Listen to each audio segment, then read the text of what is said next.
Okay, so everyone, David Teitel. David works with a company called Bravo Media. They do extraordinary things. I'm always looking on their Facebook. David, welcome today. Thanks so much. Bravo Media, experiential, huh? Communication. Yeah, so what do you call it? What do you call it? What you're doing now? Effects, animation, what? We're a creative production studio. So we combine some of the things that a creative agency might do with some things that production and developers do. So our team is really a combination of folks on the creative side and folks on the actual making side. And our studio in New York City is really a combination of animators and developers and engineers and technicians, and along with video production. And so we have been involved in various facets of experiential marketing has been the big umbrella for the last X number of years. But prior to that, we spent a lot of time in the early days of the big digital video boom. And when websites were getting their first videos and YouTube channels were being populated for the first time. And we got into the trade show and conference world, where we started doing larger format and then interactivity, which got us our full-time developers in-house. And it's really been a process of kind of a little bit proactive, a little bit reactive, and gotten us to where we are today, which is a nice mix of various experiences that both touch on the short-term event world and also on the long-term or semi-permanent world in things like retail and hospitality. Yes, and David, the one thing I want to point out too is that you're the guy behind the scenes. So Bravo is the company that you don't hear about when you're doing these big major productions. So I appreciate you sharing some of your work with us today. Yeah. So okay. I'm not known for many things, but one of the things I'm known for is terrible decks. And we sort of have an anti-deck policy, but I've decided to do my best here. And and talking a little about where we're at now. So like everybody out there, we were certainly impacted by everything that's been happening. And we do a lot in the event space. We were packing up for South by Southwest. We were getting ready for conferences and trade shows in Vegas. But a lot of what we're thinking about right now is what does experiential marketing look like in this time of social distancing? And what does that mean? And how can we approach that for us, we love big ideas and we love big thinking, but we're makers of things. And so we get pretty quickly into things that we can make and do because that's our world. So what I'm going to do is really quickly run through for you some of our really early steps in this thinking. And really for us, it's been leaning into things that we already know and understand and feel like we have capabilities in, and hoping to apply them in ways that are smart for the current environment. I'm also going to try to show video. It has been intermittently okay on Zoom, so we'll see how that goes. So the first thing is we've been talking about this idea that we're calling care packages. And it's a lovely little acronym, which stands for Custom Augmented Reality Experience Packages. And AR, I think, is not something people are totally unfamiliar with. And I think there are people who might even be using it without knowing it. The IKEA app and the Amazon shopping app, all Warby Parker, a lot of sneaker companies have been using AR for mobile experiences for quite a while and with a lot of success. The sort of knock on AR is difficulty of use and accessibility, but I think for a number of reasons, lots of our clients and lots of the partners that we work with are interested in AR as a way to reach their customers and clients and prospects in a way that maybe was not of interest previously, but is now a way that they can really make an impact with somebody in their home. And so one of the pieces that we actually started working on really early was a little bit of a proof of concept, but also for a client of ours that was heading to a trade show and was very sad that they'd gotten this far on this thing and then couldn't show it off. So this is a little demo of our, let's see, whoop, that didn't work at all, huh? Will it play? Aha. There we go. So this is bringing the trade show booth into the living room.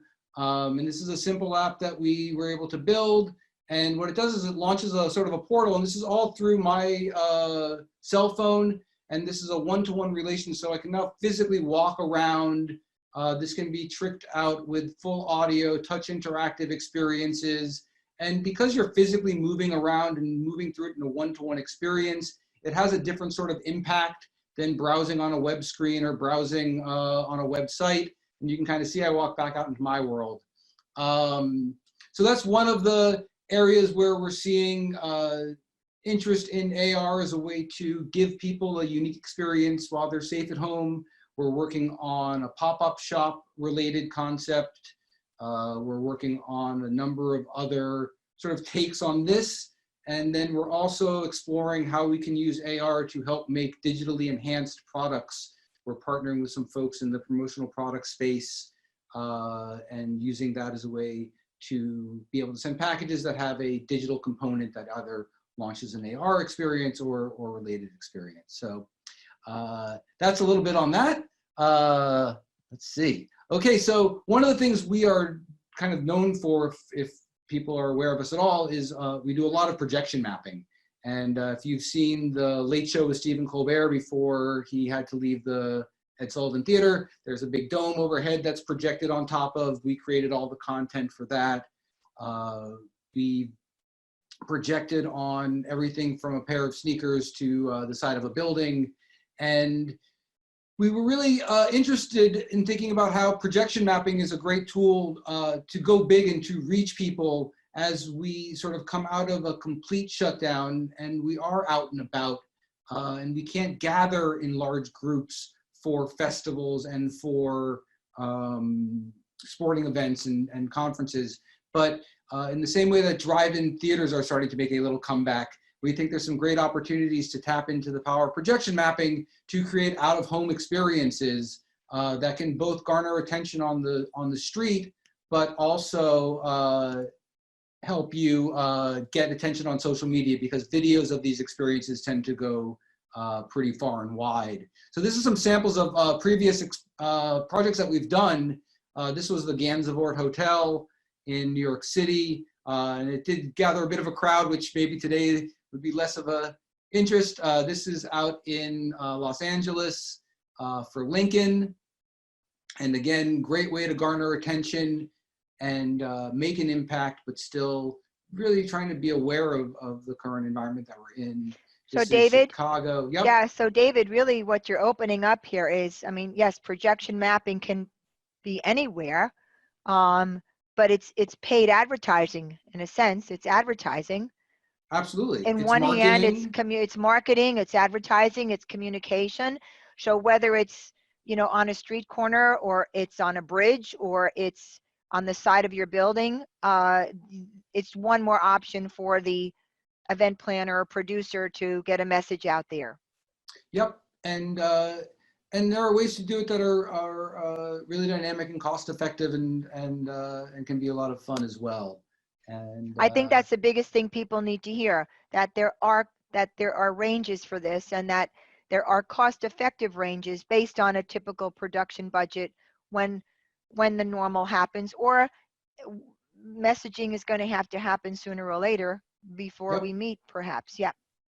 And then sort of the last thing I'll touch on is really what we are already seeing as sort of the next step back into the world of interacting with people in real life.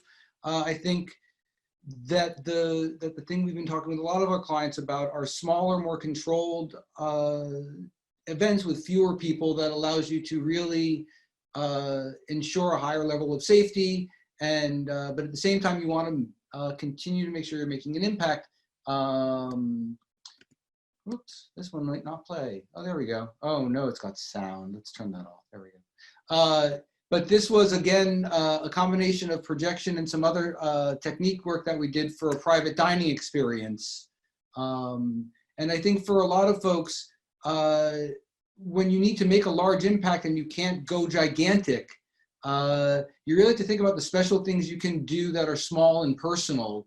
but that can still be a shared experience. So everyone was watching the same thing happen at the same time. And even if they were spread 6 feet apart, and being able to have this moment together and to have these immersive moments together, I think understanding that there are a lot of ways that you can engage and amaze and delight your audience, even when you're doing things on a small level. It doesn't have to be a tiny breakout room with 4 people in it, and you call it a day. Yes, So I and you think, know, so David, here's a thought too. I'll challenge the technology. You go back a slide here, is take that concept where that was at one dinner table, and how are we going to deliver it individually to yep, the people at home, and then maybe at the same time. And this is for the planners out there, is, you know, listen, I'm agnostic to any company, but you know, Grubhub or Uber Eats or whoever, or your local caterer,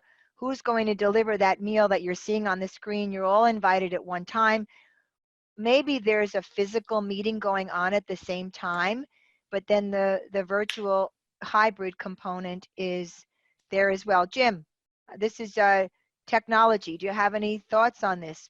You know, we've been preaching augmented reality for a long time, but it might have taken something like this to really bring those type of tools into the forefront. Love what David is showing, and also love the projection mapping. Again, it's a tool that's been around in our industry for years, but it's really nice right now. And David, don't you agree that we're able to get the planners who didn't know that something like this I think, existed, you know, now they know it has value for them. not only value, but I think projection mapping, augmented reality, like none of these are so much new. Our first augmented reality project was for the Black Eyed Peas on MySpace. So that carbon dates that pretty easily. And projection we've been doing for a long time as well, but the actual accessibility of the technology, so projectors are less expensive, more powerful, smaller, brighter, more flexible, longer lasting. Augmented reality is something you can access on almost every mobile phone out in the marketplace today. Really? Yeah, you know, and what's going to really change the game, I think, because people have had AR. I mean, consider what, gosh, and Snapchat's had for a while and all these tools. But when Apple comes out with the glasses, and we all know that that hybrid between AR and more sophisticated AR type of reality is going to start taking place, that I think it's going to get it into everybody's hands quicker, and at a point where they are more comfortable with the person who's providing it, rather than just these random companies out there who are trying to provide the services. It will, and in the interim, I think mobile-based AR is a really great tool if it's used properly and used thoughtfully. And you know, we've been doing a lot now integrating into things like Instagram and Snapchat and Facebook, which allows you to create a custom branded augmented experience that you don't have to download a separate app for. Everyone, for better or for worse, already has those apps on their phone. You can launch it through a QR code.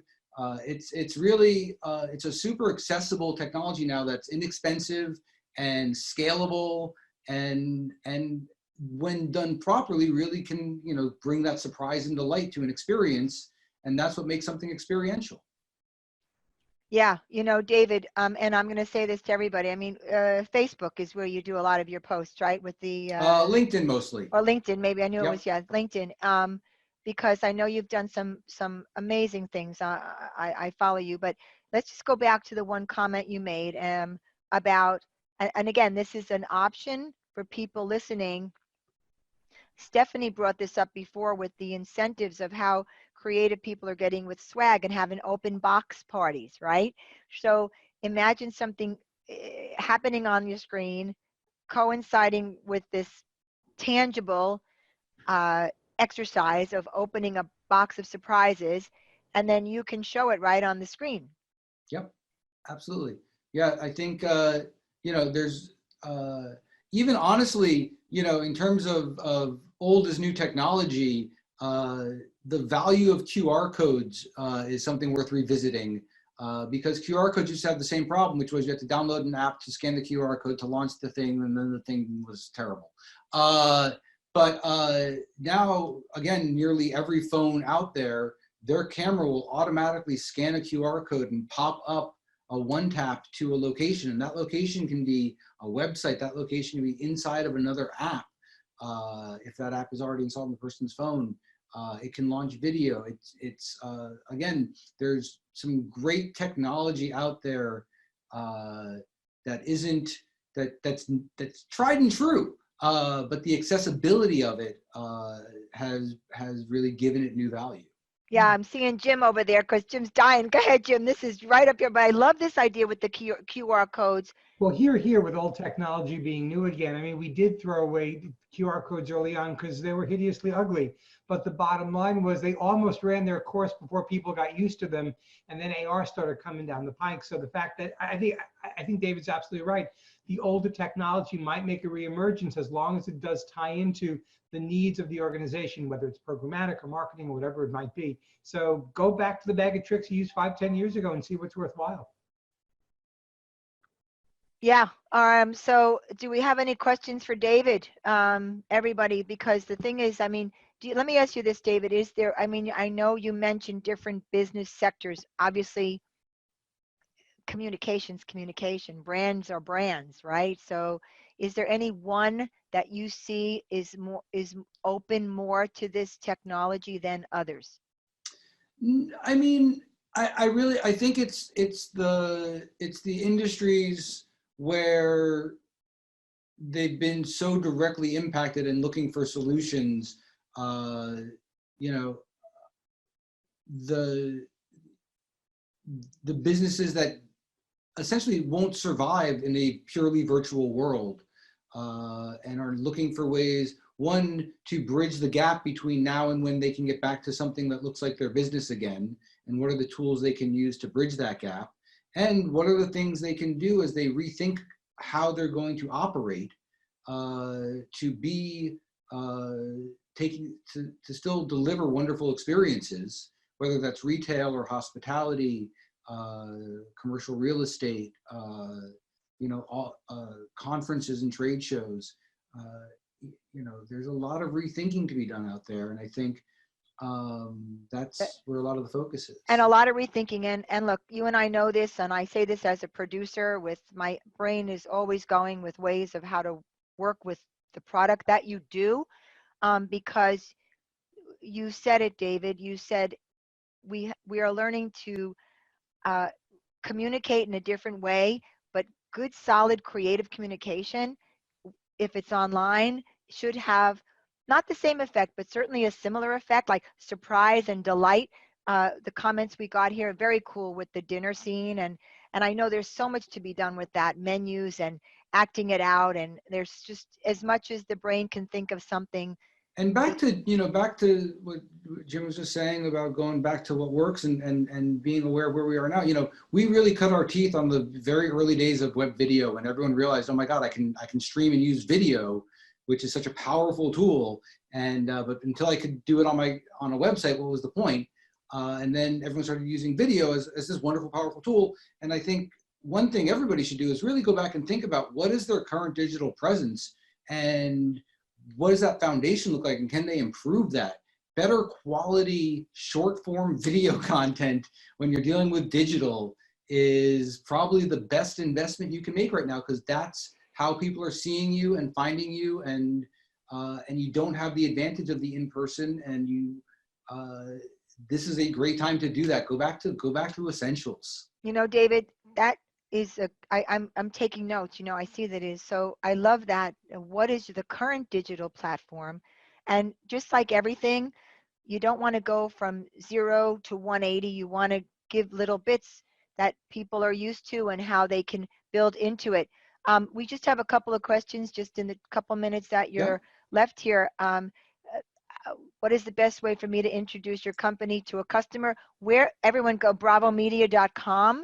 And David's contact information will be in our resource guide, so you can definitely connect with him. And for any of your personal needs, you can contact him. He'd be happy to help you, and I can tell you they're a pleasure to work with.